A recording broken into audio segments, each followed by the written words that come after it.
Hello all welcome to Anjani's wonder world. Thumbnail చూడగానే video ఏంటో మీకు అర్థమైపోయి ఉంటుంది. ముందుగా మీ అందరికీ వైకుంఠ ఏకాదశి శుభాకాంక్షలు. ఇది వైకుంఠ ఏకాదశి రోజు షూట్ చేసిన వీడియో. ఈరోజు వైకుంఠ ఏకాదశి కదా! సో, పొద్దున్నే లేచాము. ఇంట్లో పనులన్నీ ఫాస్ట్‌గా కంప్లీట్ చేసుకున్నాము. ఇక ఇంట్లో పూజ చేసుకొని గుడికి బయలుదేరడమే. మామూలుగా అయితే సంవత్సరానికి 24 ఏకాదశులొస్తాయి. సూర్యుడు ఉత్తరాయణానికి మారే ముందు వచ్చే ధనుర్మాస శుద్ధ ఏకాదశినే వైకుంఠ ఏకాదశి లేదా ముక్కోటి ఏకాదశి అంటారు. సూర్యుడు ధనస్సులో ప్రవేశించిన అనంతరం మకర సంక్రమణం జరిగే మార్గం మధ్య ముక్కోటి ఏకాదశి వస్తుంది.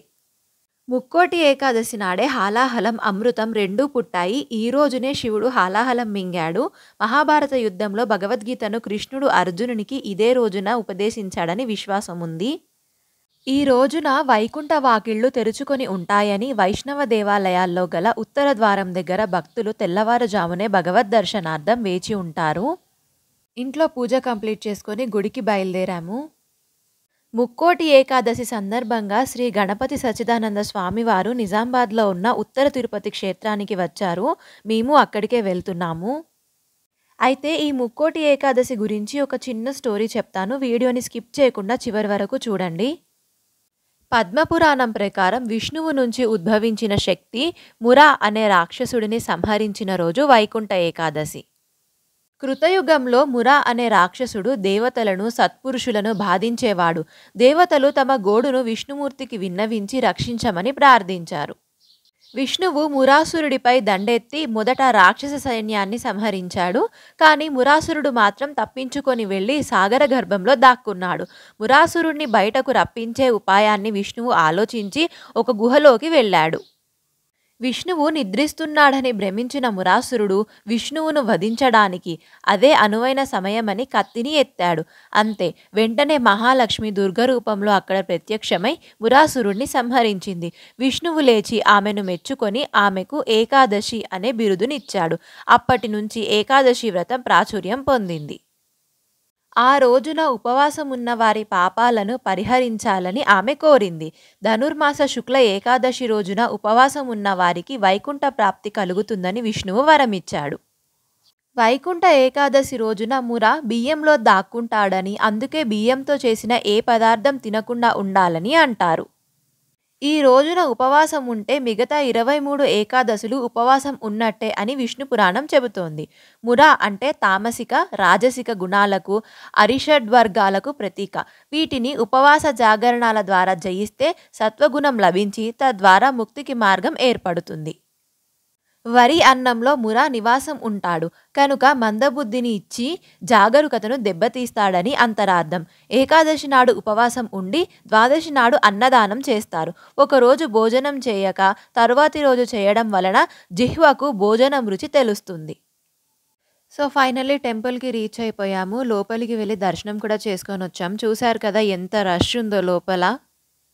గుడి ప్రాంగణం బయట టిఫిన్ తినే వారి కోసం టిఫిన్‌కి సంబంధించిన ఏర్పాట్లు కూడా చేశారు. ఈరోజు వైకుంఠ ఏకాదశి కదా! చాలామంది ఉపవాసం ఉంటారు. టిఫిన్ తిని ఉండే వాళ్ళ కోసం ఈ ఏర్పాట్లు చేశారు. అంతేకాదు ఉపవాసం ఉండని వారి కోసం అన్నప్రసాదం కూడా పెట్టారు. అయితే వైకుంఠ ఏకాదశి రోజున జాజి పువ్వులతో అల్లిన మాలను విష్ణుమూర్తికి సమర్పించినట్లయితే సర్వ పాపాలు తొలగిపోతాయని పురాణాలు చెబుతున్నాయి. అంతేకాదు ఇస్కాన్ వారు గుడి దగ్గర చిన్న స్టాల్‌ని కూడా ఏర్పాటు చేశారు. వైకుంఠ ఏకాదశినే పుత్రద ఏకాదశి అని కూడా పిలుస్తారు. దీని గొప్పతనాన్ని వివరించే ఒక చిన్న కథ చెప్పబోతున్నాను. పూర్వం మహారాజు సుకేతుడు భద్రావతి రాజ్యాన్ని పరిపాలించేవాడు. అతని భార్య చెంపక మహారాణి అయినా గృహస్థు ధర్మాన్ని చక్కగా నిర్వహిస్తూ, అతిథి అభ్యాగతులను గౌరవిస్తూ, భర్తను పూజిస్తూ, ఇంకా ఎన్నో పుణ్యకార్యాలు, వ్రతాలు చేస్తూ ఉండేది.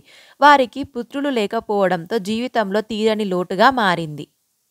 వారు పుత్రకాంక్షతో ఎన్నో తీర్థాలను సేవిస్తూ ఒక పుణ్యతీర్థం వద్ద కొందరు మహర్షులు తపస్సులు చేసుకుంటున్నారనే వార్త తెలుసుకొని వారిని సేవించి తనకు పుత్రభిక్ష పెట్టమని ప్రార్థిస్తాడు రాజు. వారు మహారాజు వేదనను గ్రహించి మీకు పుత్ర సంతాన భాగ్యము తప్పక కలుగుతుందని దీవిస్తూ, నేడు పుత్రద ఏకాదశి గావున నీవు నీ భార్యతో ఈ ఏకాదశి వ్రతాన్ని ఆచరించిన ఎడల మీ కోరిక తప్పక నెరవేరుతుందని చెప్తారు. అంతా ఆ వ్రత విధానాన్ని వారి ద్వారా తెలుసుకొని వారికి మనఃపూర్వకముగా ప్రణమిల్లి సెలవు తీసుకుంటారు మహారాజు. వెంటనే నగరానికి చేరుకొని జరిగిన విషయాన్ని భార్య చెంపకకు చెప్తాడు. ఆమె సంతోషించి వారిద్దరూ భక్తి శ్రద్ధలతో శ్రీ లక్ష్మీనారాయణులను పార్వతీ పరమేశ్వరులను పూజించి మహర్షులు ఉపదేశించిన విధంగా ఏకాదశి వ్రతాన్ని చేస్తారు. అనంతరం కొద్ది కాలానికి వారిద్దరికీ కుమారుడు కలుగుతాడు. ఆ పిల్లవాడు పెద్దవాడైన తరువాత తల్లిదండ్రుల కోరిక మేరకు యువరాజవుతాడు. ఆయన పరిపాలనలో ఏకాదశి వ్రతాన్ని ప్రజలందరి చేత ఈ మహారాజు చేయిస్తాడు. సో మొత్తానికి అది పుత్రద ఏకాదశి కథ. ఈ చెట్టు చూసారా ఎంత బావుందో?